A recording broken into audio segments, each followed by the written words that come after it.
दोस्तों welcome to science John 247। आज हम लाइट चैप्टर पर डिस्कस करने जा रहे हैं। क्लास 10 के रिगार्ड में लाइट जो नाम है रिफ्लेक्शन एंड रिफ्रैक्शन, ये चैप्टर का नाम है। ये लेक्चर 1 है।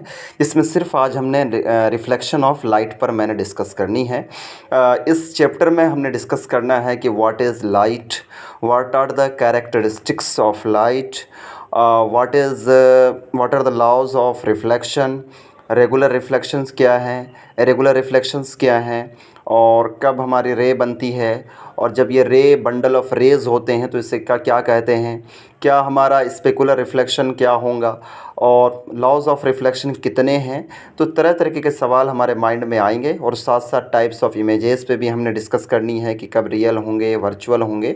तो बिना देरी किए हुए आइए हम सबसे पहले जो हमारा टॉपिक होगा रिफ्लेक्शन ऑफ लाइट पे सिर्फ आज मैं डिस्कस करूँगा। बेसिक कॉन्सेप्ट से हम शुरू करेंगे और फिर इसको डिस्कस करते हुए आगे बढ़ेंगे। डेफिनेशन को रिटेन करा है कि light is a form of energy which enable us sensation of vision, यानी हम लाइट जब किसी भी ऑब्जेक्ट पे पड़ती है तो हम देखने योग्य होते हैं। अब आइए देखते हैं इसके क्या क्या कैरेक्टरिस्टिक्स हैं, खूबी क्या है। तो सबसे पहला कैरेक्टरिस्टिक्स आपके सामने है।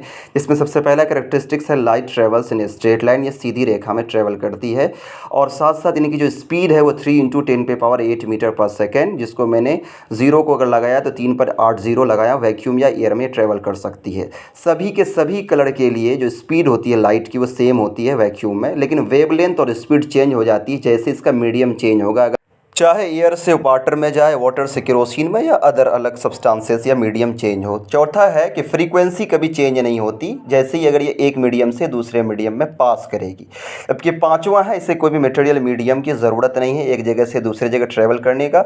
और छठा सबसे इंपॉर्टेंट है, लेकिन अगले चैप्टर रिफ्रैक्शन में पढ़ेंगे, या यूँ समझे वेव ऑप्टिक्स में, कि it is an electromagnetic wave, it has dual nature, particle nature and wave nature. Pictorial representation में आगे धीरे धीरे बताऊँगा, अभी बेसिक्स है, पहले इसको आप पॉइंट नोट कर लो कि 6 कैरेक्टरिस्टिक्स हैं। अब धीरे धीरे इस पे क्वेश्चन बना लेते हैं। क्वेश्चन है what is the time taken by the rays of sun to reach the surface of earth which is 150 million kilometre. अगर सूरज और ज़मीन यानी पृथ्वी के बीच में 150 मिलियन किलोमीटर की दूरी है, तो बताइए कितने टाइम के बाद सूरज की रोशनी अर्थ पर पहुंचेगी। तो दिया हुआ क्या है, तो डिस्टेंस है 150 मिलियन किलोमीटर, जिसको मैंने 150 पर 6 0 लगाया, किलोमीटर हो गए। स्पीड तो होती है, आप जान रहे 3 × 10⁸ था, जिसको मैं 3 पर 50 किलोमीटर पर सेकेंड लगा दिया। टाइम का फार्मूला आप अच्छे से जानते होंगे, डिस्टेंस बराबर टाइम बराबर डिस्टेंस अपॉन स्पीड। और टाइम को जब मैंने डिस्टेंस स्पीड जो दिए हुए हैं उससे मैंने डिवाइड करा, तो अप्रोक्सीमेट यह आए 500 सेकंड, जो वैल्यू हुआ 8 मिनट 20 सेकंड, यानी 8 मिनट 20 सेकंड रोशनी पहुंचती है इतने देर में सूरज से ज़मीन तक। अब आगे पढ़ते हैं कि ये रेज क्या है। लाइट रेज ये है the path of light call right ray, it is represented by an arrow, यानी जो भी रोशनी आती है उसका जो रास्ता होगा उसे हम कहेंगे लाइट रेज। चाहे आप ए रे ऑफ लाइट कहिए, बीम ऑफ पैरेलल रेज कहिए, या फिर अलग अलग टाइप से। तो हम कुल मिलाकर बीम ऑफ लाइट को, मतलब बंडल ऑफ रेज को कहेंगे बीम ऑफ लाइट। ये 3 प्रकार के हैं, parallel beam of light, convergent beam of light, और साथ साथ डाइवर्जेंट बीम ऑफ लाइट। अब ये parallel beam of light, convergent beam of light और डाइवर्जेंट बीम ऑफ लाइट में से बीम ऑफ लाइट क्या है, तो वही मैं लिखा हूँ कि group of light rays originating from a source in some definite direction is called beam of light. कुछ ना कुछ स्पेसिफिक डायरेक्शन में जितनी रेज की डायरेक्शन होगी उसे हम कहेंगे बीम। जैसे पैरेलल देख सकते हैं आप, एक वन वे में जा रहा है, आप left to right. Divergent beam हो, कन्वर्जेंट बीम हो, डाइवर्जेंट एक जगह से अलग अलग जगह फैलता है, जबकि कन्वर्जेंट अलग जगह से एक जगह पर जमा होता है। तो कुल मिलाकर आगे जब बढ़ेंगे तो टॉपिक हमें मिलेगा नया, रिफ्लेक्शन ऑफ लाइट। आइए इस पर डिस्कस करते हैं। चैप्टर को हमने शुरू करा था चैप्टर लेक्चर 1 में इसी से टॉपिक से। तो लिखा the phenomenon of bouncing back of light from a plane smooth and rigid surface. किसी स्मूथ और प्लेन सरफेस से लाइट का वापस होना ही रिफ्लेक्शन ऑफ लाइट है। ग्राफ में आप देख सकते हैं, शायद बहुत अच्छे से मैंने इसको रिप्रेजेंट करने की कोशिश किया है, और आप इस पिक्टोरियल रिप्रेजेंटेशन से भी अपने डेली लाइफ में मिरर से आप इसका प्रयोग कर सकते हैं। तो लॉज ऑफ रिफ्लेक्शन जरूर यहाँ लिखे हुए हैं, लेकिन मैं डिस्कस सिर्फ करूंगा आज रिफ्लेक्शन ऑफ लाइट पर। तो रिफ्लेक्शन ऑफ लाइट के लिए, रिफ्लेक्शन ऑफ लाइट पे डिस्कस करने से हमने सिर्फ ये देखना है कि क्या कौन सा वे में लाइट जब मिरर पे पड़ेगी तो किस तरह से बाउंसिंग बैक होगा। आइए डिस्कस करते। देखिए एरो रेड कलर का, आपको दिख रहा होगा मार्क, वो दिख रहा है बार बार कि कहीं ना कहीं हमारा जो रे है वो इंसिडेंट होती है मिरर पे फॉल होने के बाद, वो रिफ्लेक्टेड होता है। इंसिडेंट हो रही है, मिरर पे फॉल होने के बाद रिफ्लेक्ट हो रहा है। तो इस फेनोमेनन को, जो सेम मीडियम में लाइट बाउंस बैक हो जाए, वापस चला जाए, इस फेनोमेनन को हम कहते हैं रिफ्लेक्शन ऑफ लाइट। क्योंकि स्टडी लैंप है और साथ साथ वहाँ से लाइट इंसिडेंट हो रही मिरर पर, मिरर से पड़ने के बाद वापस जाती है, तो क्या इस फेनोमेनन को हम कहेंगे रिफ्लेक्शन। अब टाइप्स ऑफ रिफ्लेक्शन कितने हैं, तो वो दो हैं। एक तो रेगुलर रिफ्लेक्शन है और दूसरा इरेगुलर रिफ्लेक्शन है। आइए पिक्टोरियल रिप्रेजेंटेशन से इसको समझते हैं कि रेगुलर रिफ्लेक्शन में आप देख सकते हैं कि दो प्रकार है। रेगुलर रिफ्लेक्शन में ये है कि पैरेलल बीम जो है इंसिडेंट रे के, वो फॉल्स हो रहे कहीं ना कहीं प्लेन स्मूथ सरफेस पर, यानी फिर से बोल रहा हूँ, पैरेलल बीम इंसिडेंट हो रहे हैं किसी प्लेन स्मूथ सरफेस पर। वो भी कब, जब रिफ्लेक्शन हो जाती है तो नॉर्मल और रिफ्लेक्टेड रे दोनों क्या होते हैं, पैरेलल होते हैं। नॉर्मल और रिफ्लेक्टेड रे दोनों पैरेलल होते हैं। देख सकते हैं आप, मार्क किया जा रहा मेरे द्वारा कि रिफ्लेक्टेड इंसिडेंट रे पैरेलल आ रहे हैं सभी के सभी। उसके जवाब में रिजल्ट में रिफ्लेक्टेड रे भी हमारे सारे के सारे पैरेलल्स जा रहे हैं। और इतना ही नहीं, जो इमेजिनरी लाइन होंगी, उस इमेजिनरी लाइन में एक होगा हमारा नॉर्मल। देख सकते हैं नॉर्मल को अगर मैं ड्रॉ करूं तो नॉर्मल देखिए, नॉर्मल भी सभी के सभी क्या होंगे, पैरेलल। इसलिए मैं लिखा हूं कि जब सभी के सभी इंसिडेंट रे पैरेलल होंगे तो रिफ्लेक्ट होने के बाद वो भी पैरेलल होंगे, नॉर्मल भी पैरेलल होगा। इस प्रकार के रिफ्लेक्शन को रेगुलर रिफ्लेक्शन कहेंगे। और यहाँ सरफेस थोड़ी सी अलग है, इस रेगुलर को स्पेकुलर रिफ्लेक्शन भी कहते हैं। हालांकि सरफेस रफ दिखाया लेकिन ये स्मूथ होगा, आप कर लीजिएगा प्लीज़। रेगुलर और स्पेकुलर रिफ्लेक्शन एक ही है। जबकि रिफ्लेक्शन का दूसरा टाइप जो इरेगुलर रिफ्लेक्शन है, इरेगुलर रिफ्लेक्शन में सभी सेम होंगे, यानी पैरेलल बीम होंगे, लाइट रे भी होंगे, और फॉल्स जो होगा वह स्मूथ सरफेस पे नहीं, रफ सरफेस पे। और रिफ्लेक्शन होने के बाद नॉर्मल और रिफ्लेक्टेड रे वो पैरेलल नहीं होंगे। नोट पैरेलल को ही नॉन पैरेलल भी हम कहते हैं।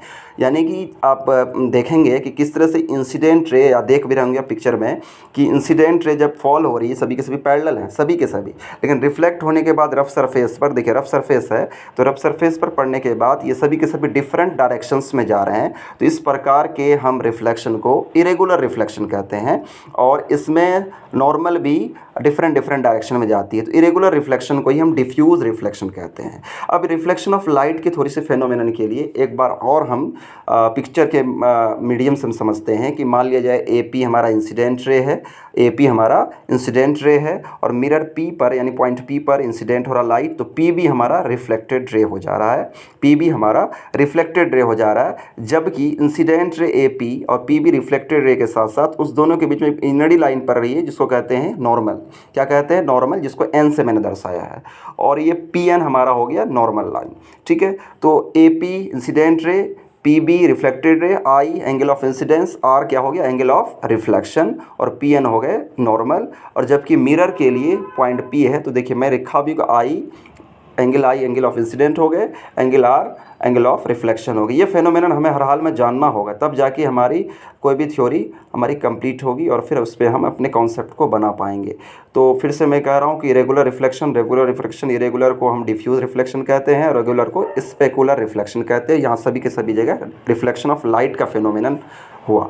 अब आगे जब बढ़ेंगे तो हम पढ़ेंगे रिफ्लेक्शन ऑफ लाइट को। देखो जो मैं डिस्कस कर रहा था, मैं इस पर बस बता दिया कि रिफ्लेक्शन ऑफ लाइट में हमारे कौन कौन से टर्म्स आए हैं जिस पे हमने जानना है।